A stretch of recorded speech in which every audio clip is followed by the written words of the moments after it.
I wondered now whether he was trying to maintain a stiff upper lip, a hereditary affliction the local population had first contracted in the early days of colonialism. Circulation of blood in the lips had developed an inverse correlation to the distribution of falsehoods throughout their social, political, and economic systems.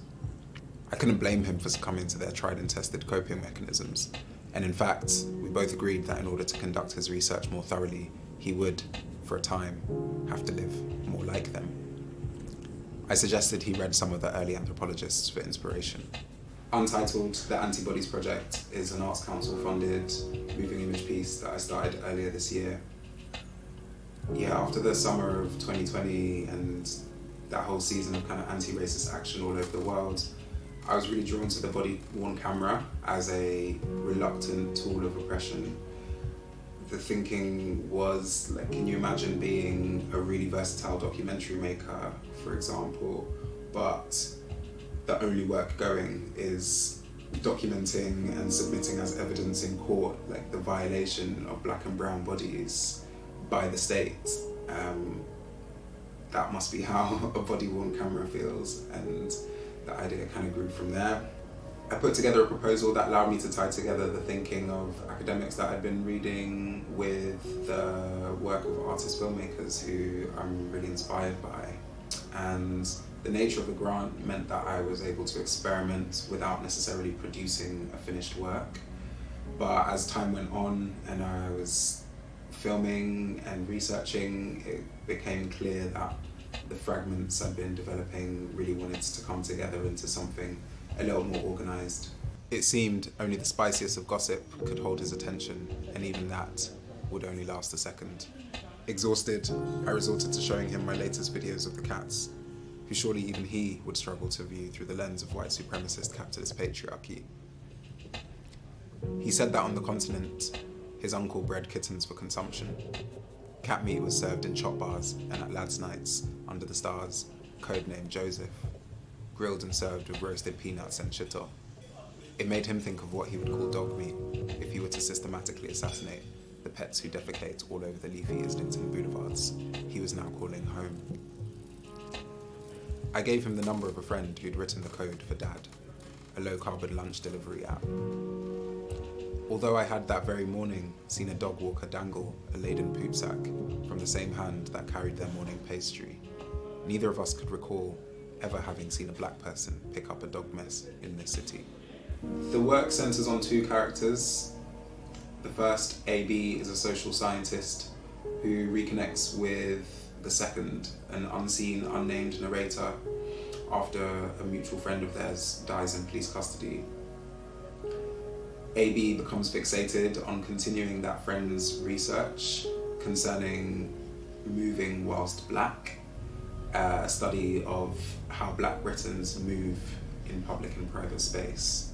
AB confides in the narrator, and the narrator confides in the audience, as we're all swept on this journey, meeting a host of characters in a variety of spaces.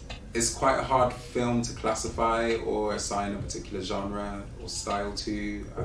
I've been particularly inspired by Patrick Keeler's kind of cult classic films, The Dilapidated Dwelling and London, which mix travelogue documentary style with their own kind of meandering, uncanny narrative. To produce the film, I've been wearing my body camera into and between a variety of spaces, some that are new, others that are more familiar, and I'm really trying to explore that question of how do Black Britons move, particularly between public and private space. And I'm trying to subvert the imagery that we associate with the surveillance of racialized subjects. The project's been a real joy for me, as it's allowed me to connect with some friends that I haven't seen in 20 years in some cases. So we went to school together, and then in a battalion was in Ghana. We were going to Ghana, and I'm dancing with a speaker, and I turned to him and I'm like, what the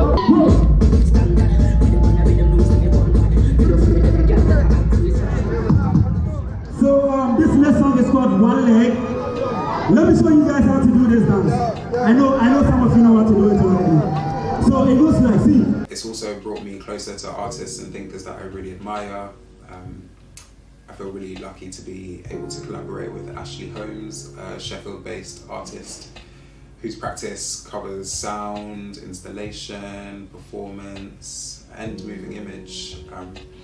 Ashley also produces a monthly broadcast on NTS called Tough Matter, which is like solid sounds, and I'm really excited to see which way the soundtrack develops as he responds to my writing and filmmaking. Yeah, there's a lot in the works, and it feels really nice to be working in community, which is something I always really look for and try and eke out of any projects that I'm involved in. We're keen to bring the work to the public in an engaging way, and so yeah, we're really interested in conversations with curators and arts organisations as we make our way through post-production.